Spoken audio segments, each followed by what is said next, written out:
Melati kuntum tumbuh melata, sayang merebah di pohon cemara. Assalamualaikum mulanya kata, saya sembah pembuka bicara. Assalamualaikum warahmatullahi wabarakatuh. Dan salam sejahtera saya ucapkan kepada Puan Arbiah selaku pensyarah bagi subjek PMMB 3113. Pada hari ini, kumpulan 2 akan membentangkan tokoh-tokoh yang popular dalam bidang perkamusan. Baiklah, mari kita lihat tokoh perkamusan yang pertama iaitu Raja Ali Haji atau nama sebenar beliau Raja Ali Haji bin Raja Haji Ahmad. Beliau juga dikenali sebagai Engku Haji Tua yang berketurunan keluarga di Raja Bugis. Beliau lahir pada tahun 1809 di Pulau Penyengat iaitu Kepulauan Riau di Indonesia. Beliau merupakan hasil perkahwinan antara Puan Hamidah binti Panglima Malik yang berasal daripada negeri Selangor dengan Raja Ahmad iaitu anak yang di-Pertuan Muda Riau. Beliau telah wafat pada tahun 1873. Seterusnya, kita lihat pula sumbangan yang telah diberikan oleh Raja Ali Haji.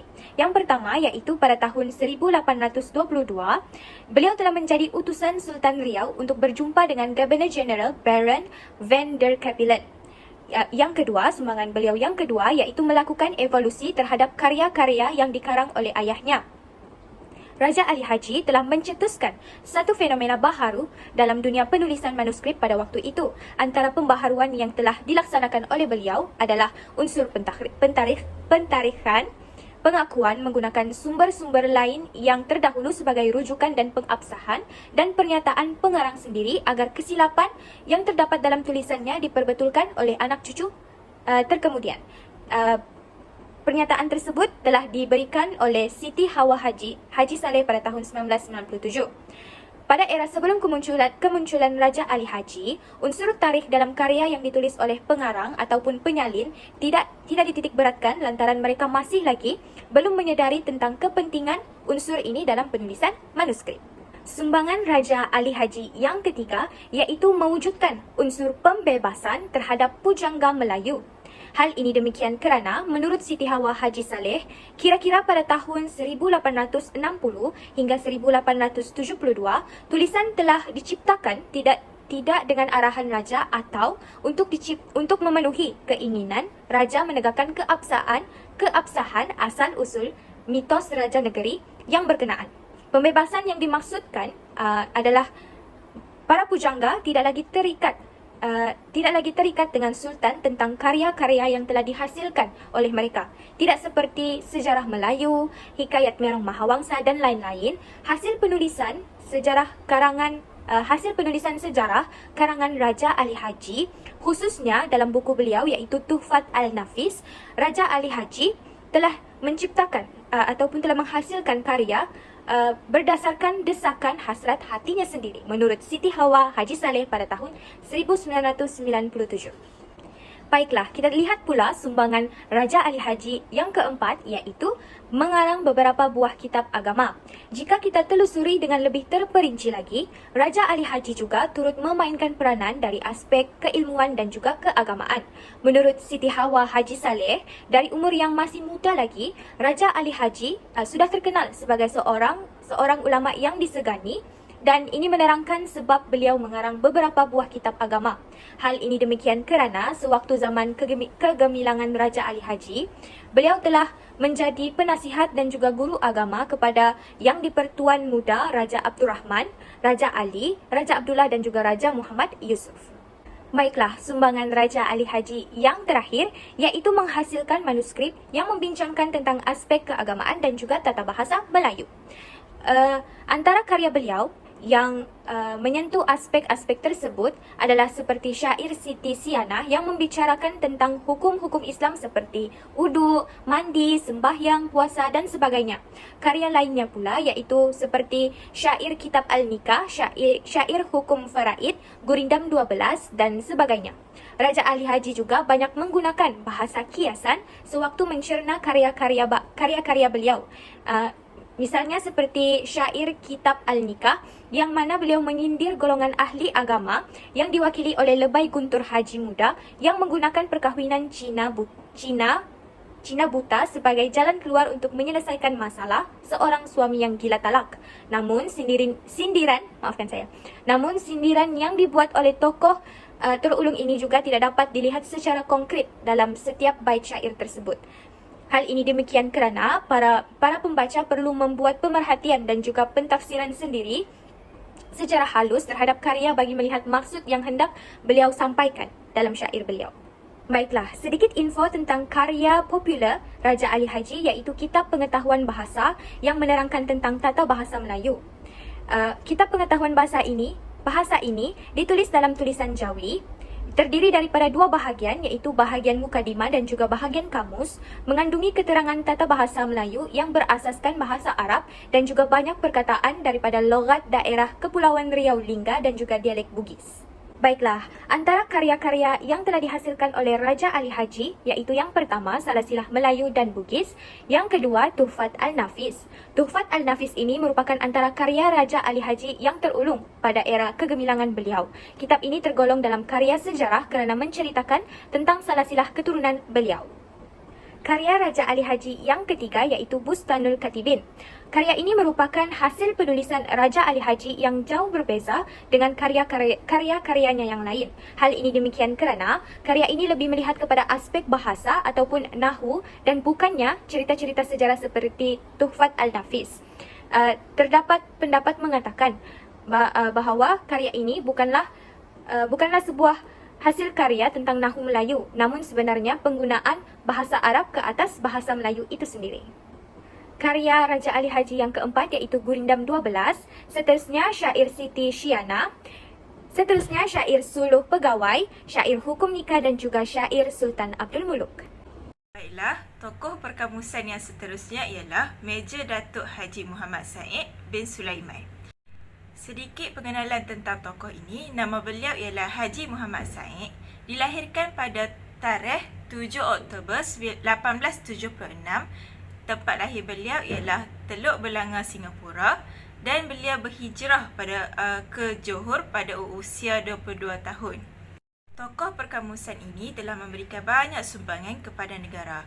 Antaranya ialah beliau telah berkhidmat dalam kerajaan Johor dengan memegang jawatan-jawatan penting seperti Ketua Pejabat Pos, Setiausaha Sulit Duli Yang Maha Mulia Sultan, dan juga beliau aktif dalam Pakatan Bahasa Melayu Persuratan Diraja iaitu PBM-PB. Beliau juga telah menghasilkan beberapa buah buku bermula tahun 1936 sehingga 1947. Sebanyak 16 buah buku yang telah beliau hasilkan, dan antaranya ialah buku katan iaitu Kamus Umum Bahasa Melayu. Buku katan ini mengandungi 12 penggal dan dijadikan 4 jilid. Tebalnya ialah 1023 halaman. Dalam buku katan ini mengandungi kosakata yang bersifat umum, terutamanya banyak perkataan daripada bahasa Inggeris. Buku katan ini telah disusun mengikut sistem ejaan Jawi dan dicetak di Singapura. Kemudian, pada tahun 1997, Dewan Bahasa dan Pustaka telah menerbitkan semula buku ini dalam dua versi, iaitu dalam versi Jawi dan juga versi Rumi. Buku-buku lain yang diterbitkan oleh tokoh perkamusan ini seterusnya ialah buku Jalan Bahasa Melayu pada tahun 1937. Buku ini juga dikenali sebagai buku tata bahasa yang diterbitkan dalam tulisan Jawi. Selain itu, beliau juga menyusun gugus-gugus kata seperti kosakata asing Melayu, gugus kata Sanskrit Melayu, gugus kata Hindustan Melayu, Cina Melayu dan gugus kata Arab Melayu. Begitulah sedikit sebanyak mengenai tokoh perkamusan ini, Meja Datuk Haji Muhammad Said bin Sulaiman. Baiklah, tokoh perkamusan yang seterusnya ialah Antonio Pigafetta. Siapakah Antonio Pigafetta? Nama Antonio yang sebenarnya ialah Antonio Pigafetta. Antonio lahir pada tahun 1941 di Vicenza, Italia. Antonio telah melakukan perjalanan bersama penjelajah Portugis Ferdinand Magellan dan awalnya pada perjalanan mereka ke India. Selama ekspedisi, ia menjadi pembantu Magellan yang berdisiplin dan terus membuat jurnal yang akurat yang kemudian berguna baginya dalam menterjemahkan bahasa Cebuano, iaitu salah satu dari bahasa-bahasa di Filipina. Catatannya adalah dokumen tercatat pertama yang dibuat mengenai bahasa tersebut. Antonio Pigafetta juga merupakan antara orang yang terawal menghasilkan kamus bahasa Melayu kepada mana-mana bahasa barat melalui daftar kata bahasa, iaitu antara sumbangan beliau ialah daftar kata Itali Melayu, analisis sebutan, aspek ejaan vokal, aspek penambahan fonem, aspek pengguguran fonem, aspek penambahan kata dan analisis makna. Beliau juga telah menghasilkan beberapa buku iaitu The Voyage de Magellan, The First Voyage Around the World, Relazione del Primo Viaggio Intorno al Mondo, dan Notizie del Mondo Nuovo, testo semplificato in italiano corrente con annotazione, iaitu edisi Itali. Baiklah, sekarang kita lihat pula kepada tokoh perkamusan dunia barat iaitu Thomas Bowry. Beliau telah menghasilkan sebuah kamus yang bertajuk Dictionary of Malay Tongue as Spoken in Peninsula of Malacca, the Island of Sumatra, Java, Borneo, Pulau Pinang, and CNC. English Malay, Malay English. Gambar yang dipaparkan adalah kamus yang telah dihasilkan oleh beliau. Kamus ini mengandungi sebanyak 460 halaman bercetak dan disusun pada tahun 1701. Kamus ini berbentuk dui bahasa dan dilengkapi dengan peta yang menunjukkan lokasi yang menggunakan bahasa Melayu. Kamus ini diterbitkan di London dan tidak menghuraikan makna sesuatu kata entry. Sebaliknya, kamus ini mempunyai pelbagai koleksi perbualan dalam pelbagai konteks. Selain itu, kamus ini disusun khas untuk membantu urusan perdagangan pada ketika itu. Kita teruskan dengan biodata Frank Ethelstan Swettenham. Nama glamour beliau merupakan Frank E. Swettenham. Beliau dilahirkan pada 28 Mac 1850 dan bertempat di Belper, Derbyshire, England. Walaupun begitu, beliau telah meninggal dunia pada 11 Jun 1946. Nama bapa beliau merupakan James Oldham Swettenham dan ibu beliau pula bernama Charlotte Elizabeth Carr. Dan beliau merupakan anak keempat. Dari aspek pendidikan, Frank E. Swettenham pernah bersekolah di Dollar Academy Scotland dan St. Peter's School, York. Beliau juga pernah menyertai kadet perkhidmatan awam negeri-negeri Selat iaitu pada tahun 1870 dan pada masa itu beliau berumur 20 tahun. Seterusnya, beliau dihantar ke Singapura pada Januari 1871 dengan mengambil pengajian Melayu. Dan beliau telah lulus pengajian Melayu pada tahun 1872 iaitu semasa beliau berumur 22 tahun. Sepanjang kehidupan Frank E. Swettenham, kerjaya dan perkhidmatan yang telah beliau lakukan iaitu yang pertama sekali pada tahun 1872 sehingga 1873, Frank E. Swettenham telah dilantik sebagai penolong pemungut hasil tanah di Pulau Pinang dan seberang perai. Seterusnya pada tahun 1874 pula, beliau telah dilantik sebagai duta khas negeri Perak pada bulan Januari, Jun dan Julai. Dan beliau juga telah dilantik sebagai penolong residen negeri Perak pada bulan Disember. Pada tahun 1876 pula, Frank E. Swettenham telah dilantik sebagai penolong setiausaha kolonial negeri-negeri Melayu Bersekutu. Dan pada tahun 1881, beliau menjadi setiausaha kolonial dan 1882 telah menjadi residen Inggris di Selangor. Seterusnya pada tahun 1886, Frank E. Swettenham telah dilantik sebagai Pesuruhjaya negeri-negeri Selat dan negeri-negeri Melayu di pameran kolonial India. dan pada tahun 1889 beliau telah dilantik sebagai Residen Perak. Pada tahun 1901 pula, beliau telah dilantik sebagai Ketua Residen Tanah Melayu Bersekutu dan akhir sekali iaitu 1904 beliau telah bersara dan dilantik menjadi pengerusi Suruhanjaya di Raja Mauritius.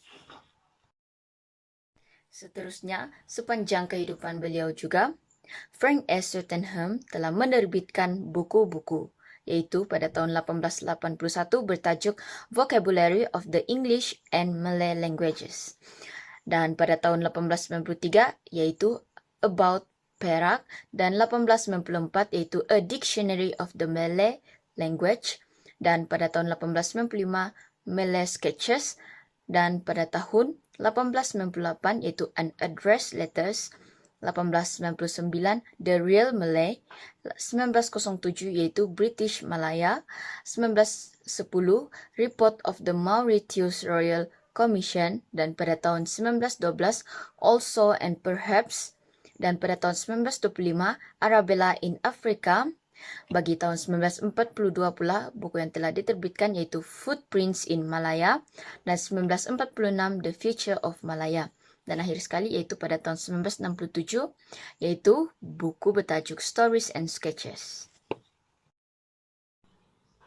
Di samping itu, Frank S. Swettenham juga merupakan seorang amateur fotografer dan seorang penulis prolific.